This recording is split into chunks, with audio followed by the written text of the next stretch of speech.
Hey there, aspiring math and science scholars. My name is Tara, and today we are embarking on a journey to elevate your grades from a C to A+.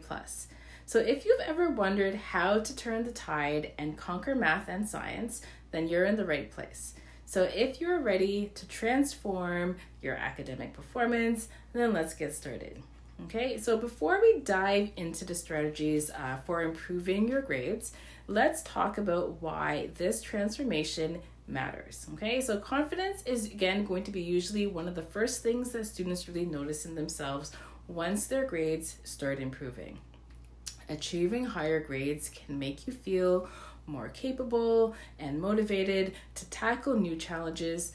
Perhaps in class, you might have been nervous to really participate, but once you really start to see your grades improving, you may even feel even more confident to really participate in answering questions and in class discussions. Okay, so striving to increase your grades can also be valuable when it comes to personal growth and discipline. It really encourages you to set goals for yourself, to manage your time effectively, as well as to develop really great study skills that are going to be beneficial beyond academics. So lastly, especially if you're in grade 11 or grade 12, many colleges and universities have competitive admission processes, and strong grades can really make you more attractive candidate, increasing your chances of getting into your desired institution. Ultimately, your grades can really pave the way for incredible opportunities. Okay, so the first tip that we're going to take a look at is having an effective study routine. So this tip is really important as we've seen in other videos. Studying is really the key to success. However, developing an effective study routine is really going to be the backbone to your actual studying. There are different ways that you can structure your study routine. I will share with you 2 ways to build a routine at home. So first, you're going to want to maybe perhaps have daily practice sessions. So you're going to want to designate a specific time for each day and focus on math and science practice. Consistency is really key. Start with a brief review of previous lessons or concepts to really reinforce your foundation. You're going to maybe perhaps want to work through a set of problems or exercises related to the current topics that you're currently studying in class. If you get stuck on a problem, then don't immediately look for the solution. What you're going to want to do is try different problem-solving approaches and strategies first, okay? You're going to want to make use of your textbooks, your online resources, as well as any additional practice materials to really challenge yourself and to gain a deeper understanding.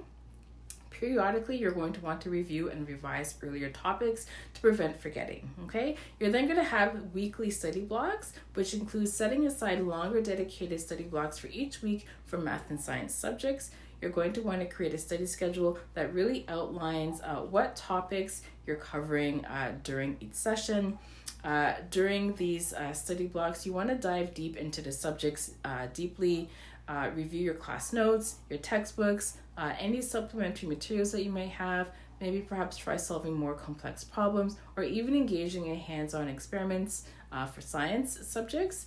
If you encounter challenging concepts, don't hesitate to seek clarification from your teachers, from your peers, or even online resources. Use the last portion of your study block to really summarize the key takeaways and create a concise notes flashcards for review. Okay, so with both of these routines, it will be really important for you to manage your procrastination and your distractions. So if you have any problems with devices, one strategy is to really keep your device in another room or locked away in a drawer in your desk. Whatever you use to really help you with your studying, always ensure a consistent routine is going to be your foundation for success. Okay, so tip number 2 is to embrace your available resources. So sometimes as students, we don't want to ask for help. Okay, I've been there, especially if you've been in class with 30 students. You might even question yourself if your question is even worth asking. Don't be afraid not only to seek help from inside the class, but also outside the classroom. There's going to be a variety of resources that are available to you, whether that's your textbook, online courses, tutors, study groups are some of the really great resources that are outside the class that are useful. Okay, so these resources are going to be your allies on this journey. Okay, so tip number 3 is to emphasize active learning. So instead of zoning out while reading textbooks or notes, the top math and science students really get in there and interact with the material. Okay, so they dive into problem solving, they work through examples, and even chat about concepts with themselves or with their buddies. Okay, so this active way of learning helps them to solidify their understanding and grasp math concepts more effectively. Okay, so active learning really accelerates your understanding. One way to engage in active learning while studying is to use the Cornell method of note-taking. I have an example here. I don't know if you can see it, but the Cornell method of note-taking is really a structured approach that divides your note paper into 3 sections. Okay, so we have a narrow left-hand column, a wider right-hand column, and then a section at the bottom. Okay, so in the right-hand column, you just want to jot down your main points and any essential details during a lecture or while reading. Okay, so in the left-hand column, you're going to write concise keywords or any questions that maybe perhaps might serve as cues for when you're reviewing the material. And then the bottom section down here is really reserved for summarizing the key points, reinforcing your understanding of the content and really aiding in efficient review. So this method is great if you really want to see how much you are able to remember, or if you are making study notes for tests and or exams. Okay, so tip number 4 really highlights the importance of practice.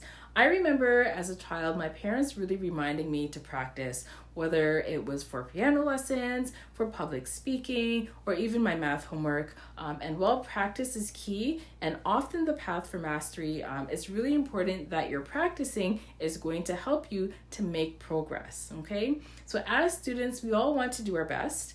And sometimes the best way to get there is to do a little extra work, okay? So you could do a few more math questions, you could find extra resources online that could maybe perhaps help, or even asking your teacher at school for any extra work. These things will really encourage you to put in a little bit more work in your free time, okay? So there you have it. 4 tips to really transfer your math and science grades from a C to an A+. These strategies are going to be your secret weapons for academic success. So if you found this video helpful, please don't forget to give it a thumbs up. Subscribe to the Progressive Center and to share it with anyone looking to really elevate their grades. Let's really embark this transformation journey together. Okay, so by the way, if you want to know more about how we can help you change your grades around, really connect with us. Our contact details will be in the description below. Thank you so much for joining me today, and I will see you in the next video.